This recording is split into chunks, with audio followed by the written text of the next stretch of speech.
आदिवासी जंगल रखवाला रे। आदिकाल से जंगल में रह जयामो आदिवासी जंगल रखवाला रे।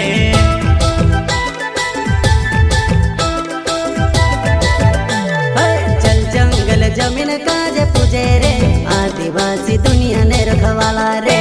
बाप देव खतरी काज पूजे रे आदिवासी सबसे निराला रे।